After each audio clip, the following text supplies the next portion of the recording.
I'm Cher Safran with Share Wisdom Network and host of the Nautilus Book Awards Author Spotlight Series.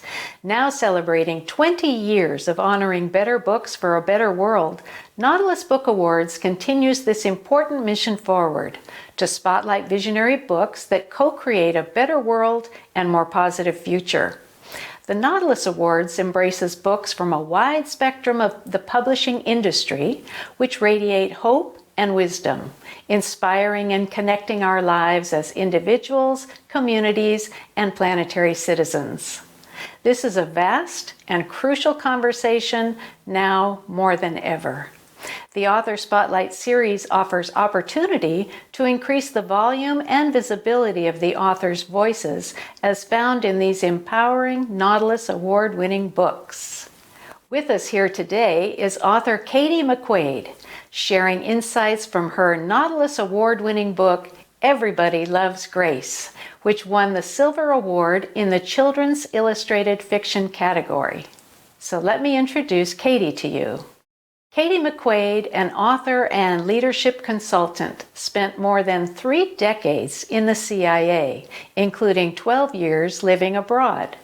Katy's work in communities all over the world and the endearing, unconditional love of her 4-legged muse, Grace, inspired her to write the Everybody Loves Grace series of illustrated books. Parents, kids of all ages, executives, and organizational leaders hail the series as a beacon of hope and inspiration for anyone navigating change or challenging circumstances.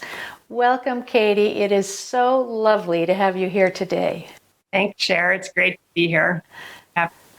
I have really been looking forward to this. I have the book. I got it for my grandkids. And what surprised me and so pleased me is that I loved reading it myself. And even in your introduction, it says that people of all ages and professions find this book so meaningful, and absolutely true. It's just a beautiful reminder, I think, from the eyes of a beloved dog on how we can be better humans. I just love your book. Thank you very much. So your story demonstrates that one of the most important gifts we can give someone is being fully present with them. So can you say more about that? Yes, absolutely. Well, what I've learned from Grace is, as I watch her interact with people on the street as we go through our daily walks, is that the best gift she gives is her gift of presence. She's fully present when she meets, whether it's a homeless person on the street, the mailman, the person, if we're in a store and she's going up to somebody in a store. Grace is fully present with whomever she meets. And what I realized through her is that what could we do in this world if we stayed fully present with each other? Parents with their children at dinner tables, let's turn off the cell phones. If I'm talking to somebody in line at a store or meeting somebody just casually as I'm walking, the gift of presence makes them feel like they're heard, they're listened to, and most importantly, that they matter. And that, I think, is what the gift of presence is. It's letting the other person know that somebody cares and that they matter. So true. And for each one of us who's ever experienced that moment of being seen and someone fully present with us, we know what that does to our hearts. And in your story, it just exemplifies page after page how Grace, being fully present, is touching people's lives. It's really beautiful, and you're really a wonderful writer, and I just love you. Okay, love your book. So one of the other lessons that you talk about is how small acts of kindness can change one person's life. So you have a segment in your book that specifically, really beautifully exemplifies that. So if you would read that excerpt now, I would love that. Oh, I would be honored to read it. This is it's on page 32. And Grace is saying, right behind the violin maker, there is a red brick building where many precious people come in and out of the front door. They go there for help in finding jobs or for special treatment. There's this one boy who I see almost every day, and he always dresses in gray pants and a sweater. He used to be afraid of me, and every time I saw him, he would get a little closer to me. I noticed he wouldn't look at mommy or anyone else who walked by. Finally, he started to look at me, and I would look at him. It didn't take long. He started to smile, and then he would come up and pet me. I didn't want him to be afraid of me, so I was very careful to be extra gentle with him and not look into his eyes for too long. I was so happy because I knew he was special and he needed a friend, and he picked me to be his friend. I started to understand that almost everybody that walks by stops to pet me. I'm not sure why this happens. I just look into people's eyes and let them pet me. Sometimes I give them a paw and look deeper into their eyes. The boy at the red brick building taught me that everybody needs grace. That line, when I read that line, and even hearing it now, it just really choked me up. It has so many layers to it. And I love how you talk about the precious people. The way you describe what Grace is experiencing says a lot about you as a human being, and an open-hearted one at that, and that Grace is exemplifying in her life so much of who I believe you to be. And the fact that you were in the CIA and you lived all around the world and you had all those experiences, how had that influenced your decision to write this book, Everybody Loves Grace? That's a great question. You know, I lived in some pretty difficult developing countries, third world countries, and I saw children walking in freezing temperatures with no shoes on and cotton clothes and begging for food on the streets. And I've always had a heart for children.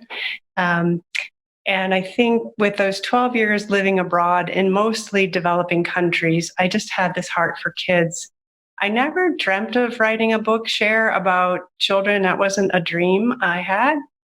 But through Grace, I just knew that her story needed to be told, and it needed to be told in a children's story. And so it's through those experiences, living abroad, I've always had a heart for children.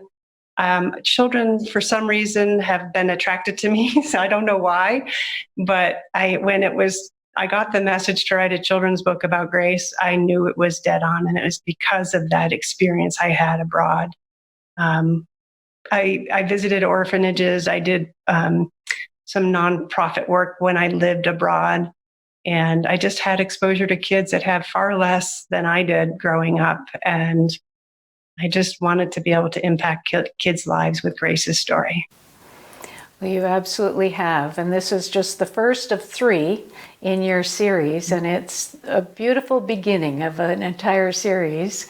And you say that, every day is an adventure. So especially in hard times, for the people that you've met around the world, and for those of us right now going through some pretty challenging times with pandemic and all that entails. How is having that perspective of an adventurous life, how does that influence us? What I've learned from Grace is that every day is an adventure. And we are in a difficult time right now with the pandemic and people in lockdown. And just the other day, I'll give you an example. Grace and I went for a walk, and a woman in my building said, "Oh my gosh, I've been out of my apartment for 4 days. I have not touched another living thing." And Grace, I dropped the leash and Grace went across, and she just loved on Grace for a good 15 minutes. And that, Grace couldn't wait to go see. Her name is Anne. And those are the simple things that I talk about. Life every day is a new adventure. Just on Sunday, Grace pulled me over to Denver Health. We haven't been going up there. And I thought, oh, we must be on a mission. Grace must be on a mission. And sure enough, we turn a corner and there was a gentleman standing in front of the rehab clinic, and he was just beside himself. And Grace tugged on her leash and I let her go over, and his name was Sam. And Sam petted Grace, and I ended up having a 20-minute conversation with Sam, asking him to believe in himself.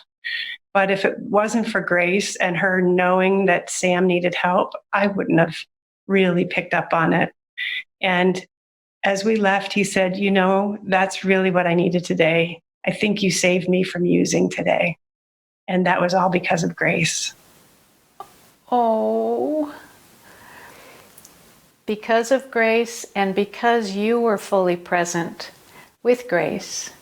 Because I think so often we are guided by loved ones around us or little furry friends who are very in tune, but our being fully present with those guides brings that magic. And how touching that really changed one day in one life for that man. That is so beautiful. Well, I love Everybody Loves Grace. I feel Grace's energy around you. I think she's right there with you. She is. Yeah. Well, thank you to Grace, and thank you, Katy, for touching our hearts and opening our minds and inspiring our lives with your beloved book, Everybody Loves Grace. Thank you so much. And thank you for this opportunity to share her story. And I've always said, if even one child's life is changed because of Grace's story, it was all worth it. Amen.